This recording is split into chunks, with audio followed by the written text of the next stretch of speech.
An 8-year-old boy was found frozen to death despite CPS being called numerous times. Let's talk about it. That ain't my girl, that's my nigga. Catch me out on Ocean Drive with her.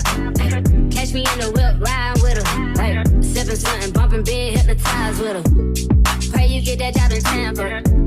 Hey everybody, it's your girl Brittany, and this is Let's Talk About It. Britt, I am going to do a deep dive in the Thomas Valva case. It happened in 2020 on Long Island in New York. I am also from New York, and I thought this would be a great case to discuss as far as what CPS should have done and what they did, and just my overall take as a former CPS worker now going into social work. Okay, so this case happened in January of 2020. Thomas Valva was an 8-year-old child who was diagnosed with autism. He also has a brother named Anthony who was also diagnosed with autism, and he lived with his father part-time. The father's name was Michael Valva, along with his fiance, Angela Polina. Michael Valva was an NYPD officer, and I'm not sure what Angela was doing. They had a blended family. Angela had 3 girls, and then Michael had 3 boys. The birth mother, Justine, she had lost custody during the divorce, and this is what caused them to basically share custody. Okay, so in January of 2020, police received multiple reports regarding Thomas Valva. The father claimed that Thomas had fallen outside of the home in the driveway while he was waiting for the school bus to go to school. He was later rushed to the hospital where he was pronounced dead via hypothermia. Later on in the investigation, it found that he had passed away from hypothermia due to his organs failing. And he also had marks and bruises, which launched an investigation. And it also was proven that Thomas wasn't in fact outside, but he was in the garage overnight in 19-degree weather. So if you've never been into New York, if you've never been to New York during the winter, it gets really, really cold, especially January. That's probably one of the coldest months. And in this case, he was forced to sleep in a garage overnight. No blankets, no clothes, no nothing. He was naked, found with no clothes, no pants. So CPS received multiple reports regarding this case, and I really want to give my opinion on what I think about this. Okay, so the reports that CPS were getting were from the schools, like the staff, teachers, and Thomas's birth mom. And some of the allegations were regarding beatings, starvation, verbal abuse. They were forced to sleep in a garage. And when I say they, Thomas and his brother Anthony, who was also diagnosed with autism. They were going to school cold, hungry, and injured. I think it stated that one of the teachers reported that the children were eating out of the trash and had extreme weight loss. The mother, on the other hand, was also very, very proactive. She was contacting the schools. She made CPS reports. She called the police. One thing that I really liked about this mom was that she was very persistent and she documented everything. Documentation is so crucial and important when you start to suspect abuse. The mother made reports. She took photos of injuries. She contacted the school, police, basically everything that I just said. She was also fighting for custody because, she had partial custody. She kept medical records, emails to CPS. She recorded punishments that the boys had said that the father and stepmother had done to them. Again, she was very, very proactive, which I thought is valuable information, as anybody else would think. And nothing happened. Obviously, Thomas ended up dying because of this. The father and the stepmother ended up going to jail for 25 years. They were sentenced to 25 years, second degree. I'm not sure if I mentioned it, but the father was an NYPD cop. And I really want to get a deep dive on what CPS could have done.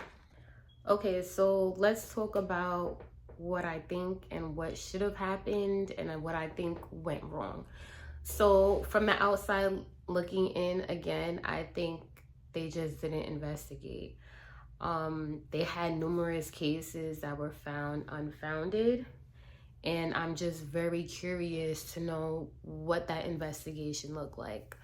You're probably wondering, well, what do you do in an investigation like this? So when you're getting reports of abuse, it's a little tricky.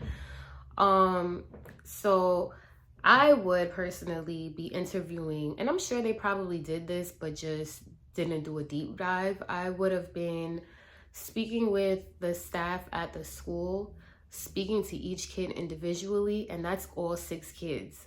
Her kids, the stepmom, and the father's kids. I would have spoken to the mother and looked into the evidence that she had. She said that she had videos, she had pictures. She said that the kids told her what type of abuse was going on and punishments. And then after that, I would have just went straight to court and filed for a removal.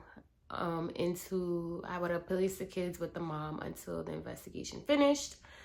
Especially because there's history. Now, here's the tricky part about this. When you're investigating, there's 2 things. When you are dealing with a case like abuse, physical abuse or sexual abuse, and it becomes fatal, 9 times out of 10, these families had history of CPS. And when you constantly are getting cases, you get familiar with the system. So now you know, oh, I know how to prep the kids. Oh, I know what to say. Oh, I know my rights. I know this. It becomes very, very hard to remove that child. And unfortunately, they end up falling through the cracks because that parent knows the system. And not only that, in this case, the father was an NYPD cop, and I think that had a lot of influence on how the CPS worker investigated this. They probably were intimidated. Again, he's a NYPD officer, so I'm sure he knew how to persuade the CPS worker to disregard anything that Thomas might have been saying. Again, some CPS workers forget that the children are your clients. So let's say I'm investigating Thomas and he tells me all of these things that's going on. I'm not sending him back home because it just doesn't make sense. He's in a position where he's vulnerable. Not only that, he's autistic. So if he's saying dad is putting me in a garage for days at a time and not feeding me, I have to take this to court. So I really think that the CPS worker didn't do their due diligence. I'm not going to say they didn't do their job because I don't have the case in front of me. And I also don't know how the Long Island CPS works. But I'm just very confused as to how you're receiving multiple reports from the school and a parent and proof, and this child is still at this home. I feel like there was no protection plan put in place. There was no removal, no follow-up, no escalation to court to see if mom can get full custody temporarily until the investigation was closed, especially with the history of constantly getting CPS cases regarding this. I feel like they were not doing random pop-ups. This is crucial. When you have a case regarding any type of abuse, you randomly pop up. You know why? Because if I'm telling you that I'm coming here Monday at 3 o'clock, you're going to get your family together at 3 o'clock well prepped. Okay? You're going to make sure that house is clean. You're going to No. That's why I pop up anytime, because then I'll catch you off guard, and now you're forced to let me in and see what's really going on. So had they done that, I'm sure they would have caught those kids in the garage.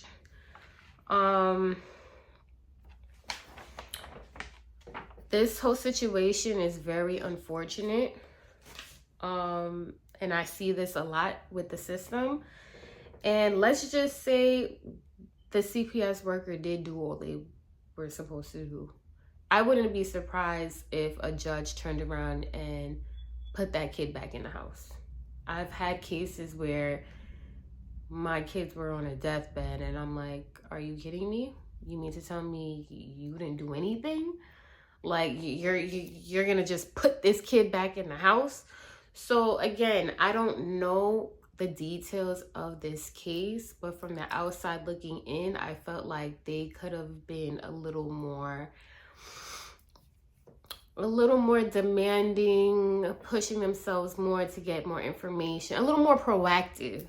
I don't think they were proactive enough, especially with the amount of information the mother had. I just don't see how everything that she said fell on deaf ears. So after this case, the mother ended up getting custody of her other children, and she filed a lawsuit and ended up winning $9 million. The stepmother and the father got sentenced to 25 years, and there was definitely an investigation. I'm not sure if it's still going on into CPS laws and, policies and how they're gonna fix it. The same old that they always do when a fatality hits. But then we come back to the same thing.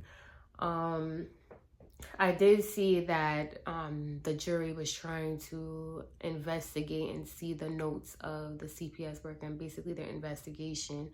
But according to New York State, it was sealed. That I kind of understand because it is confidential. Me personally, I don't think I would want any of my notes to be public. I don't care if there's a fatality or not. You still got to protect the family information, because your investigation notes should be very, very detailed. But I'm very, very curious to even see, were you even doing your visits on a regular basis? Did you even document that this kid had marks and bruises? How did your investigation look like with this kid? Because again, I don't see how teachers are telling you all of this stuff and nothing's happening. Another thing that piqued my interest was that the mom went to the doctor with the kids, and the doctor documented that there was an extreme weight loss, which shows that these children are not eating. I think she had said that the kids came over and she gave them a meal and they're like eating fast, asking when's the next meal. There's no way you can hear something like that and not think there's something going on. So what do I think? They messed up. There's nothing else to say. This is something that really could have been avoided. But like I said before, when you know the system, you know the system. I've seen cases where it's hard for me to even get a removal because the parent has had so many cases and they have the experience and they know what to say and they know what to do, and it messes up your case. That's why I hate getting cases with repetitive parents who are always in the system. But I definitely think this was avoidable, and this goes to show that the system needs to do better. And honestly, I'm not even gonna say the system. Workers need to do better. You need to do your due diligence. You need to not be lazy, because at the end of the day, this is real people we are talking about. We are talking about children. Even if you burnt out, it doesn't make an excuse. You make sure you document, because if you don't document, it didn't happen. Make sure you're looking to see if these kids have marks and bruises. Speaking of that, before I left CPS, there was a new law that came that we couldn't even check to see if there was marks and bruises, which I thought was insane, because that would just let parents beat their kid and then hide it under their shirt. But I'm not gonna get into that. This was definitely an unfortunate case. Rest in peace, sweet baby boy Thomas. And I'm glad that the parents are doing time, and I hope that these other parents see this and say, hey, I need to get it together. Like, don't have kids if you're gonna sit there and beat them. It's ridiculous. Thank you for coming to Let's Talk About It, Brit. I hope you enjoyed my thoughts on this case as a former CPS worker going into social work. If you have any questions or thoughts, please let me know. If you would like for me to do more videos like this, please let me know. I am working on more high profile cases, but again, like I said in my previous video, it's a really touchy topic for me, so I'm kind of not 100% ready, but I'm slowly getting myself there, because I really do want to touch on certain cases where CPS really messed up. So again, thanks for coming to Let's Talk About It, Brit. Never knew, no, I never knew that you be a freak and a friend too. Yeah, you into everything I'm into.